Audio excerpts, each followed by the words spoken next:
प्रार्थनेने सुरू करूया. ओम ज्ञानतिमिरान्धस्य ज्ञानाञ्जनशलाकया चक्षुरुन्मिलितं येन तस्मै श्रीगुरवे नमः. नमो विष्णुपादाय कृष्णप्रेष्ठाय भूतले श्रीमते भक्तिवेदान्त स्वामिन्निति नामिने. नमस्ते सरस्वते देवे गौरवाणी प्रचारिणे निर्विशेष शून्यवादी पाश्चात्य देश तारिणे.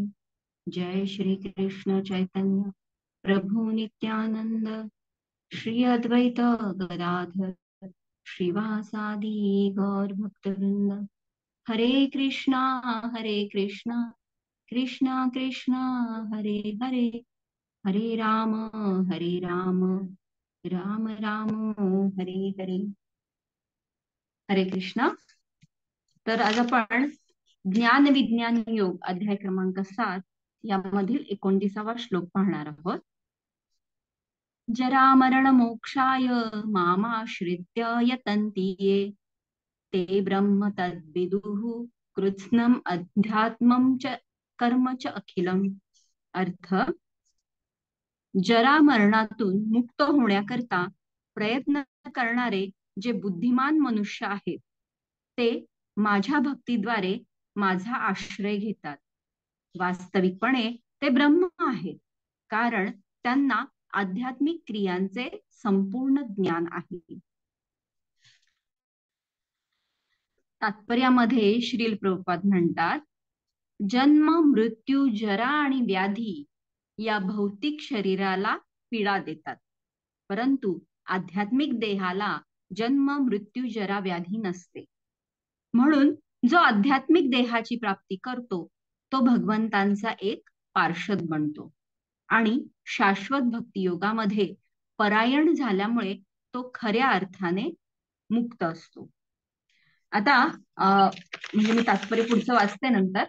तर एक आपण एक छोटीशी एक एनॉलॉजी किंवा एक प्रसंग आपण एक कन्सिडर करूयात, की समजा मी खूप गुलाबजाम खाल्ले, का तर इंद्रिय तृप्ती, आणि आवडतात म्हणून खूप खाल्ले, तर काय होणार, तर आजारी पडणार.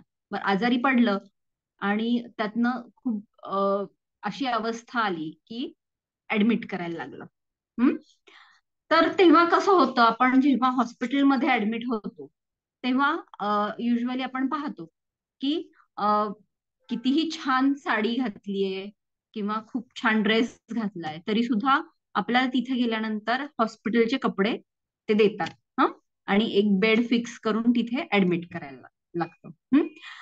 तर जसं आपण हॉस्पिटलमध्ये गेल्यानंतर त्यांची वस्त्र किंवा त्यांचे कपडे आपल्याला घालावे लागतात, म्हणजे आपल्याला एक लेबल मिळतं की बाबा तुम्ही पेशंट आहात आणि आता तुम्हाला पेशंट म्हणून इथे राहायचंय काही काळासाठी, जोपर्यंत तुम्ही या आजारातून बरे होत नाही. तर तात्पर्यामध्ये जे श्रील प्रभुपादांनी म्हटलंय की जन्म मृत्यू जरा आणि व्याधी या भौतिक शरीराला पीडा देतात. म्हणजे मी माझी घरातली कपडे हे त्या हॉस्पिटलमध्ये घालून नाही जाऊ शकत, किंवा तिथे थांबू नाही शकत जोपर्यंत मी आजारी आहे. तसं जेव्हा आपण आध्यात्मिक जगतामध्ये होतो तेव्हा आपला देह हा आध्यात्मिक होता आणि आध्यात्मिक देहाला कुठल्याही प्रकारचा जन्म मृत्यू जरा व्याधी या पीडाच नसतात. मग जेव्हा आपण आजारी झालो म्हणजे काय, तर आजार म्हणजे आपण सगळे कितीही आपण स्वतःला काही मी आजारी पडत नाही असं म्हणत असलो तरी सुद्धा आपली ही आजारीच अवस्था आहे. जोपर्यंत आपण स्वतःची ओळख आणि त्या ओळखीमध्येच आपण स्थित राहत नाही तोपर्यंत आपण आजारी आहोत. म्हणजे भोगी अवस्था ही रोगी अवस्थाच असते. तर आपल्याला भगवंतांपासून म्हणजे आपण विमुख झालो आहोत, त्यांच्यापासून दूर झालो आहोत आणि भगवंतांचा विसर पडणं ही भोगी अवस्था आहे आणि ही रोगी अवस्था आहे. त्यामुळे आपल्याला या भौतिक जगामध्ये अवतरित म्हणजे आपल्याला इथे आपल्याला जन्म मिळाला. मग आध्यात्मिक शरीर आपण घेऊन आलो असतो तर ज्या गोष्टी ना जन्म मृत्यू जरा व्याधी त्या गोष्टी स्पर्शच करत नाहीत, तर ते शरीर आपल्याला चालेल का? तर नाही. मग या जगामध्ये, या हॉस्पिटलमध्ये, या रुग्णालयामध्ये आपल्याला राहायचंय म्हटल्यानंतर आपल्याला इथले कपडे घालावे लागतील. म्हणून मग आपल्याला भौतिक शरीर मिळालं. म्हणजेच या आध्यात्मिक शरीराला किंवा आत्म्याला बरीच अशी आवरणं पडली, जी आपण आतापर्यंत पाहिलं की 24 तत्व, की ही आवरणं पडली. आणि मग आपल्याला एक भौतिक शरीर किंवा या हॉस्पिटलमधलं, या रुग्णालयातलं किंवा या दुःखालयातलं आपल्याला शरीर मिळालं. आणि मग या शरीरामध्ये आपण जन्म मृत्यू जरा आणि व्याधी या गोष्टींचा आपण अनुभव करू शकतो. तर आता आपल्याला म्हणजे कुठल्याही हॉस्पिटलमध्ये जेव्हा अ, ही हॉस्पिटलमध्ये जेव्हा आपण जातो तेव्हा आपल्या डोक्यात काय असतं की त्या हॉस्पिटलमध्येच राहायचं का, असं असतं का आपल्याला? नाही. लवकरात लवकर मला बरं व्हायचंय आणि मला घरी जायचं. ही आपल्याला सतत एक हे असते. मग तसंच पण हे जे दुःखालय आहे किंवा हे जे तुरुंग भगवंतांनी बनवलेलं आहे, ही आपल्याला ही शिक्षाच आहे ना, की भगवंतांपासून आपण दूर गेलो तर आपल्याला ही शिक्षा आहे भौतिक जगामध्ये आलो आहोत तर ती. तर हे असं तुरुंग बनवलंय की ज्याला अशा भिंती नाहीयेत मोठ्या मोठ्या. तुरुंगाला आपण पाहिलं की मोठ्या मोठ्या भिंती असतात की त्या कैद्यानी पळून जाऊ नये म्हणून. पण हे असं मायेचं किंवा भगवंतांचं असं तुरुंग आहे की इथे कुठलीच भिंत नाहीये आणि भरपूर प्रकारच्या शिक्षा पण आहेत.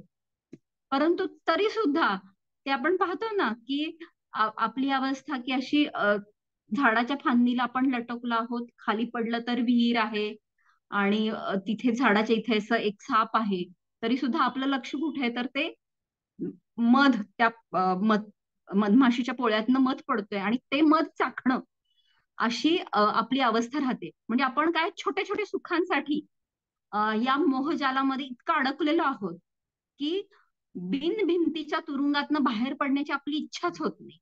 परंतु भगवंत इतके कृपाळू आहेत आणि भगवंतांचे प्रतिनिधी गुरु म्हणून जेव्हा या तुरुंगामध्ये आपल्याला आपली म्हणजे अवस्था, खरी अवस्था किंवा आपली खरी ओळख काय आहे हे पटवून देण्यासाठी जेव्हा येतात तेव्हा आपल्याला लक्षात येतं की अरे खरंच आपण या रुग्णालयामध्ये, या दुःखालयामध्ये किंवा या जेलमध्ये आहोत आणि आपल्याला खरं तर आपल्या मूळ वास्तविक घरापर्यंत घरी जायचं आहे.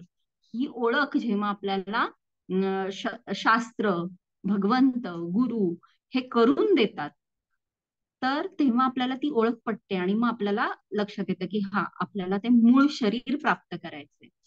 तर म्हणजे मग मग आता इथे काय होतं तर प्रभुपाद काय म्हणतायत की जेव्हा आध्यात्मिक देहाची प्राप्ती करतो तो भगवंतांचा एक पार्षद बनतो. म्हणजे हॉस्पिटलमधनं बरे झाल्यानंतर आपल्याला परत आपली कपडे देतात आणि पाठवतात घरी. तर तशा प्रकारे आपल्याला परत आध्यात्मिक शरीर प्राप्त होतं आणि आपल्याला आपल्या घरी पाठवलं जातं. तर मग असा मनुष्य भगवंतांचा एक पार्षद बनतो आणि शाश्वत भक्ती योगामध्ये परायण झाल्यामुळे तो खऱ्या अर्थाने मुक्त असतो. अहम ब्रह्मास्मी म्हणजे मी ब्रह्म आहे असे सांगितले जाते की मनुष्याने आपण ब्रह्म आत्मा असल्याचे जाणले पाहिजे. या श्लोकात सांगितल्याप्रमाणे जीवनविषयक ही ब्रह्म संकल्पना भक्तीमध्येही आहे. शुद्ध भक्त हे दिव्य ब्रह्मस्तरावर स्थित असतात आणि दिव्य क्रियांचे त्यांना पूर्ण ज्ञान असते. जसं म्हणजे मी निरोगी आहे आणि मला घरी जायचंय हे जसं आपल्याला सतत आपल्याला लक्षात ठेवायला लागतं. मग तेव्हा आपण काय करतो की त्याच्यासाठी प्रयत्न करतो ना की हॉस्पिटलमधनं मला बाहेर जायचंय, बर मग डॉक्टर काय म्हणतायत ते अगदी तंतोतंत आपण सूचनांचं पालन करतो की हा सांगितलंय ना, गुलाबजाममुळे त्रास झालाय ना, नाही खायचं. किंवा ही अशी अशी पथ्य आहेत, भाताची पेज असलं काहीतरी, म्हणजे मुगाची खिचडीच खा, वरण भातच खा, अशा प्रकारचे काही पथ्य. ठीक आहे. त्याच्यानंतर पाणी उकळून प्या. ओके. ही पथ्य किंवा अपथ्य हे आपण पाळतो. दुसरं काय, की इंजेक्शन, सलाईन, गोळ्या, हे सगळं त्यांच्या सूचनेनुसार आपण घेत राहतो. म्हणजे थोडक्यात आपण त्या अ, औषधी उपचार घेण्यासाठी तयार असतो. आणि आपले प्रयत्न काय राहतात, की आपण भगवंतांनी म्हणजे डॉक्टरांनी जे काही सांगितले ते फॉलो करतो. म्हणजे पथ्य अपथ्य हे आपण आपला प्रयत्न दाखवतो ना, की हो मला यातून बाहेर पडायचे. तर तसंच आहे की अ, जरा मरण, म्हणजे जन्म मृत्यू जरा आणि व्याधी, ह्या ज्या चारच गोष्टी खरं तर अ, दुःख म्हणून आपण म्हणतो, आपल्याला भरपूर दुःख असतात, परंतु यातली मुख्य किंवा खरी दुःख म्हटलं तर जन्म मृत्यू जरा आणि व्याधी, तर ही असतात. आणि यातून आपल्याला बाहेर पडायचंय म्हणल्यानंतर मग आपल्याला जे काही शास्त्रांनी सांगितलेले नियम त्याचं पालन करायला पाहिजे. ज्या निषिद्ध गोष्टी आहेत की नाही करायच्यात म्हणून सांगितले, तर त्या पथ्याचं पालन करायला लागतं. अपथ्य त्यागायला लागतं. तर आणि जी काही औषधं घ्यायला सांगितलेली आहेत, हा, तर तशी ही आध्यात्मिक औषधं पण, म्हणजे जो आपण हरिनाम जप करतो, ते हरिनामाचं औषधच आहे ना, तर ते नित्य नियमाने आपल्याला सेवन करायला लागतं. हे जेव्हा आपण आपले प्रयत्न महत्वाचे, कारण यातून आपल्याला बाहेर पडायचंय. ऍटलिस्ट आपल्याला कळालं की हा आपण रोगी आहोत आणि यातून आपल्याला बाहेर पडायचंय म्हणल्यानंतर आपण आपले प्रयत्न दाखवतोय की तुम्ही जे सांगताय ते आम्ही तंतोतंत त्याचं पालन करतो आहोत. आणि जेव्हा आपण अशा पद्धतीने सगळ्या गोष्टी पालन करतो, आणि तेव्हा प्रत्येक वेळेस आपल्या डोक्यात काय असतं की मी रोगी नाहीये, मी निरोगी आहे. त्यामुळं आपल्याला पण ही अवस्था सतत आपल्याला हे चिंतन महत्वाचं राहतं की मी म्हणजे हे शरीर नसून मी आत्मा आहे.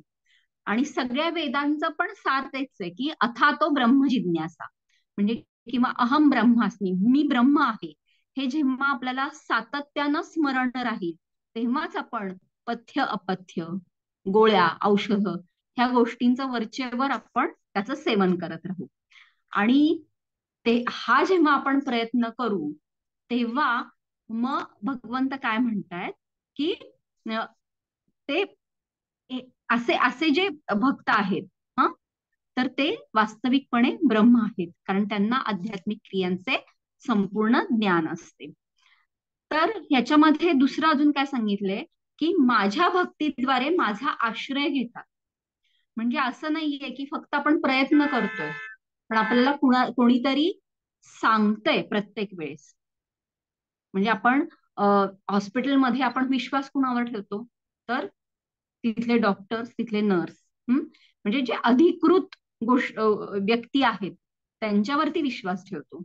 म्हणून आपण सुद्धा आपला प्रयत्न आहेच आहे, पथ्य अपथ्य आहेत, पण दुसरी गोष्ट आपण विश्वास कुणावरती किंवा संपूर्णपणे आपण अवलंबून कुणावर राहायला पाहिजे, तर भगवंतांवर, भगवंतांच्या प्रामाणिक भक्तांवर म्हणजेच गुरूंवर. म्हणून गुरु, शास्त्र आणि भगवंत या तीन गोष्टी आपल्याला सतत त्यांचा आश्रय घेणं हे महत्वाचं राहतं. त्यामुळे दोन गोष्टी आहेत, आपले प्रयत्न आणि आपलं संपूर्णपणे या तिन्ही गोष्टींप्रती असणारं समर्पण. हे जेव्हा एकत्र येतं, तेव्हा आपण प्रत्येक म्हणजे क्षणोक्षणी जाणू शकतो की मी निरोगी आहे, मी शरीर नसून आत्मा आहे. आणि असं जेव्हा आपण जाणतो, तेव्हा त्यांना आध्यात्मिक क्रियांचे संपूर्ण ज्ञान आहे असं भगवंत म्हणतायत. म्हणजे काय, ह्याचं श्रील प्रभुपाद सांगतायत की दिव्य भगवत सेवेमध्ये युक्त झालेले 4 प्रकारचे अशुद्ध भक्त आपापली उद्दिष्टे प्राप्त करतात आणि भगवंतांच्या कृपेने जेव्हा ते पूर्णपणे कृष्ण भावना भावित होतात, तेव्हा त्यांना भगवंतांच्या दिव्य सत्संगापासून आनंद प्राप्त होतो. परंतु जे देवतांचे उपासक आहेत त्यांना भगवंतांच्या परमधामाची कधीच प्राप्ती होत नाही. ब्रह्मानुभूती झालेल्या अल्पज्ञ व्यक्तींनाही श्रीकृष्णांच्या परम गोलोक वृंदावन धामाची प्राप्ती होत नाही. जे कृष्ण भावना भावित कर्म करीत आहेत, म्हणजेच माम आश्रित्य, त्यांनाच केवळ ब्रह्म म्हणता येते, कारण तेच वास्तविकपणे कृष्ण लोकाची प्राप्ती करण्याचा प्रयत्न करीत आहेत. अशा व्यक्तींना श्रीकृष्णांबद्दल मुळीच संशय नसतो आणि म्हणून ते वास्तविकपणे ब्रह्म आहेत.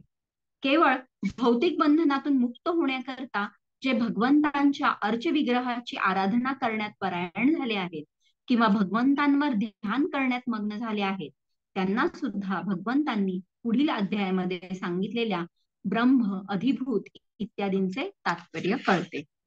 तर अशा प्रकारे आपल्याला हे लक्षात घेणं गरजेचं आहे की आपल्याला इथून बाहेर पडायचंय, म्हणजे एक एक ध्येय आहे की या दुःखालयातून आपल्याला बाहेर पडायचंय. आणि त्याच्यासाठी माझे प्रयत्न म्हणजे 4 नियमांचं पालन, हे माझे प्रयत्न. आणि दुसरी गोष्ट म्हणजे नित्य औषध सेवन, म्हणजे हरिनामाचा जप आणि त्याच्यासाठी आवश्यक असणारा श्रवण किंवा वाचन किंवा वैष्णव संघ, या जर गोष्टी आपण सतत नियमाने एक आपला दिनक्रम जर आपण बनवला, तर जसं आपल्याला ठराविक दिवशी डिस्चार्ज मिळतो की आता हे की तुम्ही आता उद्या जाऊ शकता, तर त्या प्रकारे आपल्याला जेव्हा भगवंतांकडून तसं एक रेकमेंडेशन येईल की आता तुमची सगळी ही रोगी अवस्था ह्याचा मोक्ष झालेला आहे, म्हणजे ज्वरमोक्ष म्हणतो ना, तसं जरण मरण मोक्ष, असं जरा मरण मोक्ष झाला आहे असं जेव्हा आपल्याला रेकमेंडेशन मिळेल, तेव्हा आपण या भौतिक जगातून बाहेर पडताना, म्हणजे आध्यात्मिक जगामध्ये किंवा आपलं जे परम लक्ष आहे म्हणजे गोलकधामाची प्राप्ती, हे आपलं किंवा हे जे आपलं म्हणजे इथून बाहेर पडायचं आणि आपल्याला वास्तविक आपल्या घरामध्ये जायचं आहे, हे जे लक्ष आहे ह्याची प्राप्ती होईल. आता इथे या श्लोकामध्ये काय सांगितलंय की जरा मरण मोक्षाय, म्हणजे जे आपण 4 प्रकारचे लोक सांगितलेले की जे माझा आश्रय घेतात असं भगवंत म्हणतात की आर्त, अर्थार्थी, जिज्ञासू आणि ज्ञानी. तर 5वा हा जो प्रकार इथे भगवंतांनी सांगितलाय की त्याच्या पुढे जाऊन ज्यांना मोक्ष पाहिजे, की व्याधी नकोय किंवा सतत जन्म मृत्यूचं चक्र नकोय, तर हे पण एक आपला एक प्रकारचा स्वार्थ म्हणू शकतो किंवा चांगला स्वार्थ आहे ना, की ह्याच्यासाठी म्हणून सुद्धा आपण आश्रय घेतो भगवंत की नको आता मला हे भौतिक जग नकोय किंवा मला इथे नाही राहायचंय, असं जेव्हा आपण त्याच्यासाठी म्हणून भगवंतांच्या नियमांचं पालन करतोय आणि भगवंतांवरती पूर्णपणे आश्रित होतो, तर असा हा 5वा प्रकार आहे की त्यावेळेस आपण भगवंतांचा आश्रय घेतो आणि मग त्यावेळेस आपण सतत त्या अवस्थेमध्ये असतो की अहम ब्रह्मास्मी, की आपली ओळख आपण सतत जाणतो की मी शरीर नसून मी आत्मा आहे, मी ब्रह्म आहे. आता ब्रह्मचा अर्थ असा आहे की जो सर्वज्ञ आहे. मग असा ब्रह्म स्थित व्यक्ती किंवा जो स्वतःच ब्रह्म आहे, अशी जेव्हा स्थिती स्तर प्राप्त होतो, तेव्हा सरळ आहे ना की मग त्याला बाकीच्या ज्या ज्ञानाचे जे मार्ग आहेत त्याचं आपोआपच ज्ञान होतं, कारण आपण जोडलो गेलो आहोत ना. म्हणजे जसं आगगाडीचे डब्बे कसे की प्रत्येक वेळेस इंजिनाला जोडले पाहिजेत असं नाही, एक इंजिन च्या मागे दुसरा डब्बा असतो, तर त्याला जो मागचा हे असतो लोहचुंबक, तर त्यांनी दुसरा डब्बा जोडला जातो. तर तशा प्रकारे आपण इंजिन जसं वळतं तसं आपण पण मागचे डबे वळतात. तसं आपण जेव्हा ह्या सतत आपला कनेक्शन किंवा संबंध राहतो भगवंतांशी, तर तेव्हा काय होतं की भगवंत हे सर्वज्ञ आहेत, त्यामुळे आपल्याला पण ज्ञान होतं आणि ह्या आध्यात्मिक ज्ञानामध्ये क्रियांचं संपूर्ण ज्ञान आपल्याला सुद्धा त्या डब्यासारखं आपल्याला सुद्धा प्राप्त होतं. तर हे एवढं म्हणजे साधं सरळ गणित आहे की आपल्याला सतत त्या अवस्थेमध्ये राहायचं. तर सगळ्या वेदांचं हेच सार आहे की हे जाणणं की मी ब्रह्म आहे म्हणून. पण आता आपण दुसरा एक अँगल पाहूयात की केवळ मी ब्रह्म आहे हे ज्ञान पूर्ण आहे का? जसं जसं भगवद्गीता अजून पुढे जाईल तसं भगवंत आपल्याला सांगतील की केवळ एवढं ज्ञान पुरेसं नाहीये की मी ब्रह्म आहे. मग आपल्याला दुसरं काय होईल की जेव्हा आपण हे जाणू तेव्हा आपल्याला एक प्रकारचा अहंकार पण होईल ना, की हो मला आता सगळं माहिती आहे आणि मी ब्रह्म किंवा मी आत्मा आहे. मग आपण स्वतःला काहीतरी असं वेगळं समजू प्रत्येक वेळेस इतरांपेक्षा. म्हणजे तो एक प्रकारचा सूक्ष्म प्रकारचा एक अहंकार असतो.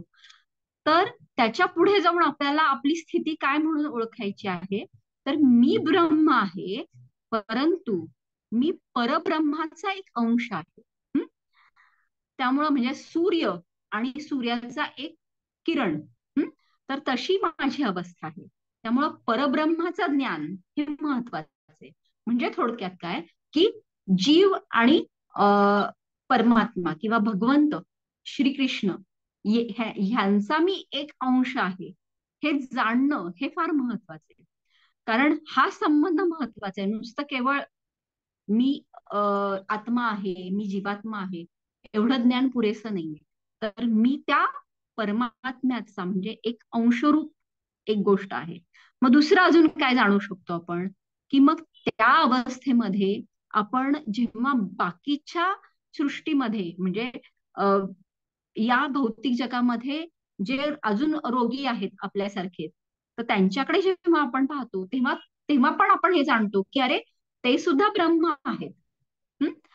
मग त्यावेळेस आपण समदृष्टी म्हणजे जसं भगवंतांनी सांगितलंय ना की पंडितः समदर्शिनः, म्हणजे तो चांडाळामध्ये सुद्धा किंवा ब्राह्मणामध्ये सुद्धा किंवा गाय, एक श्वान आणि चांडाळ आणि ब्राह्मण ह्या चारही म्हणजे प्रत्येक ठिकाणी तो भगवंतांचं भगवंतांना जाणतो आणि ह्या सगळ्यांकडे समदृष्टीने पाहतो.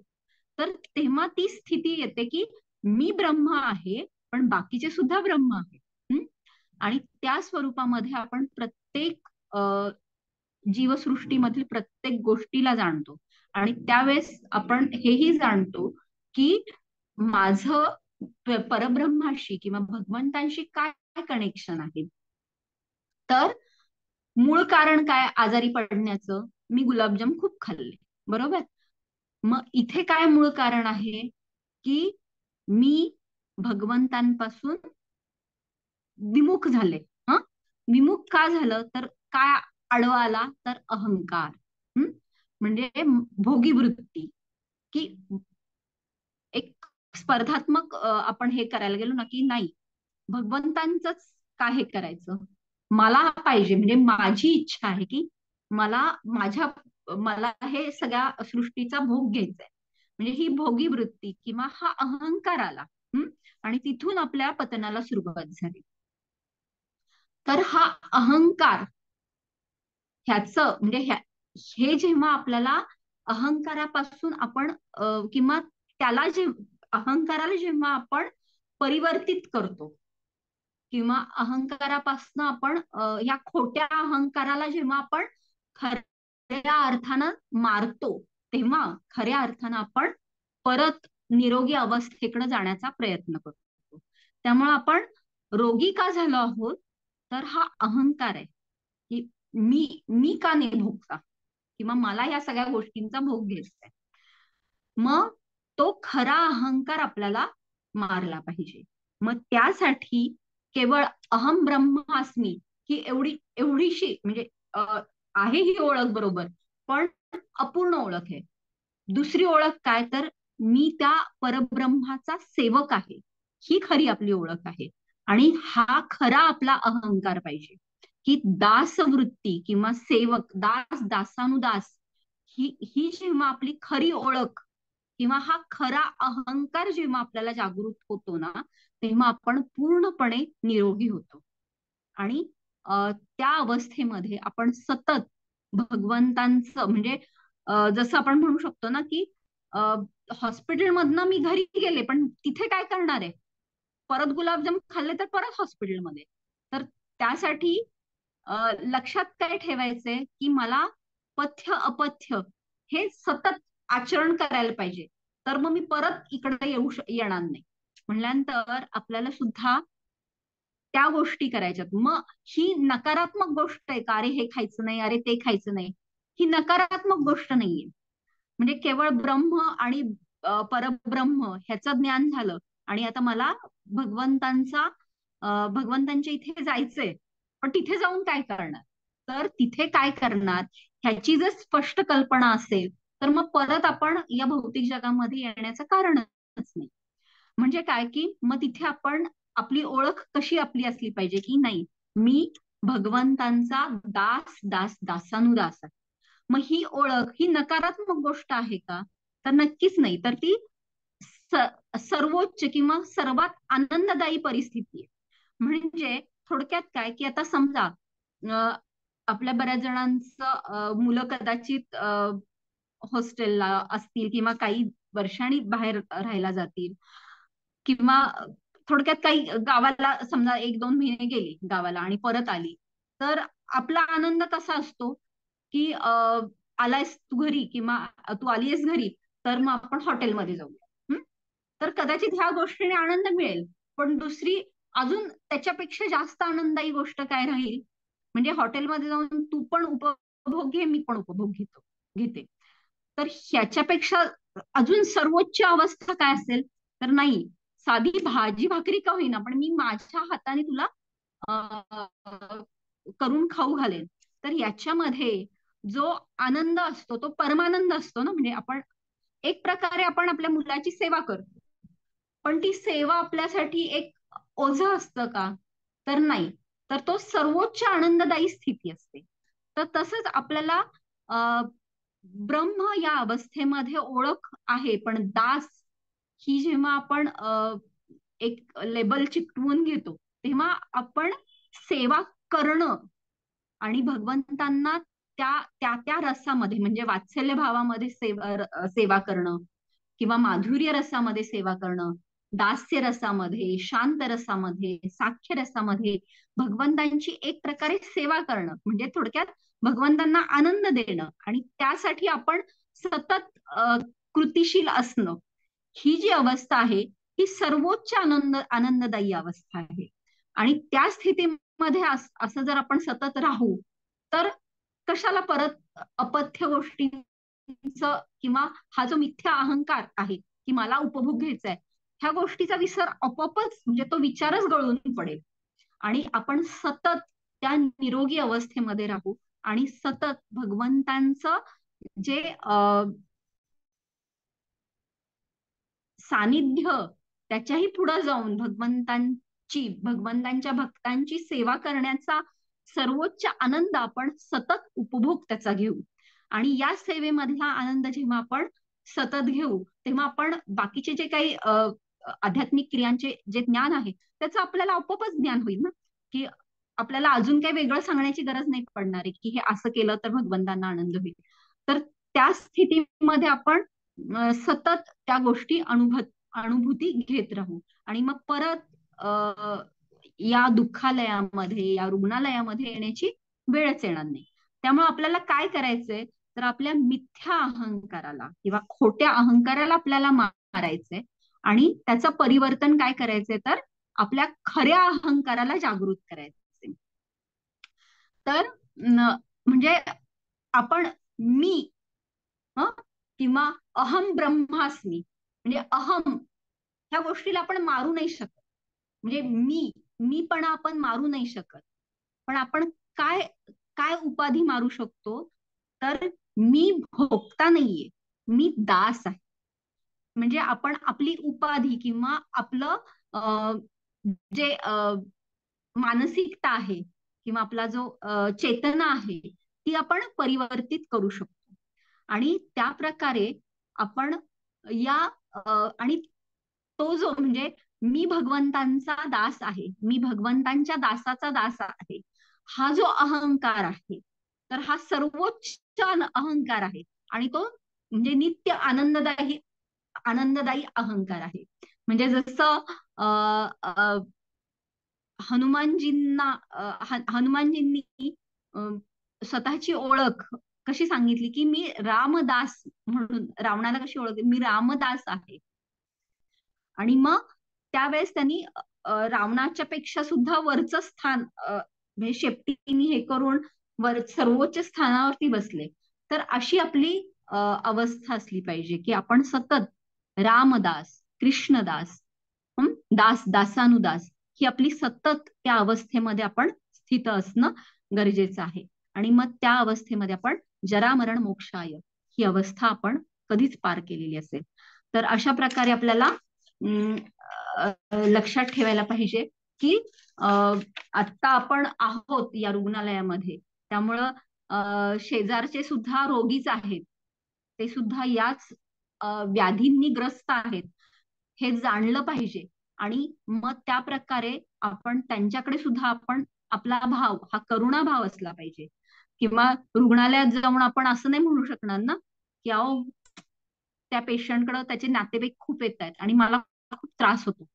अशा अशा गोष्टींकडं, अशा छोट्या छोट्या गोष्टींकडे लक्ष देणं खरंच गरजेचं आहे का?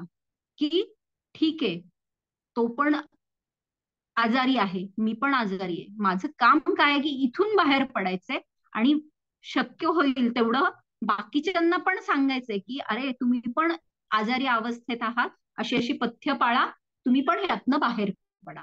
तर हे आपल्याला करायचंय. आणि शाश्वत धामात जाऊन आपल्याला भगवंतांच्या सर्वोच्च म्हणजे सेवेमध्ये संलग्न व्हायचंय. भगवंत आपली वाट पाहतात, की ही सेवा करण्यासाठी आपण तिथं नाही आहोत, तर ह्याचा विरह भगवंतांना होतो आहे. आणि त्या अवस्थेमध्ये आपल्याला म्हणजे तिथे जायचंय आणि तिथल्या सेवा करायच्यात. तर हे जेव्हा आपण सतत स्मरण ठेवू, तेव्हा आपण ह्या छोट्या छोट्या छोट्या गोष्टींकडे लक्ष देणार नाही. उलट आपण त्यांना सुद्धा एक प्रकारचं मदतीचा हात देऊ आणि त्यांना सुद्धा खरी स्थिती हे करून त्यांना सुद्धा आपण खरा मार्ग दाखवू. आणि भक्ती योग खऱ्या अर्थानं आपण अशा पद्धतीने त्याचा अवलंबन करू शकू. तर अशा प्रकारे आपण प्रयत्नशील राहूयात आणि असाच सत्संग करूयात, की जेणेकरून आपण सतत अहम ब्रह्मास्मी या स्थितीमध्ये सतत राहण्यासाठी हा सत्संग चालू ठेवूयात. तर रविवारी सुद्धा या अध्यायाचा शेवटचा श्लोक काय आहे आणि भगवंत आपल्याला कशा प्रकारे मार्गदर्शन करणार आहेत ते जाणून घेण्यासाठी परत रविवारी परत भेटूयात दुपारी 2 वाजता. तर आतापर्यंत सांगितल्यामध्ये कुणाला काही शंका असतील, प्रश्न असतील तर नक्की विचारा. थँक्यू. हरे कृष्ण.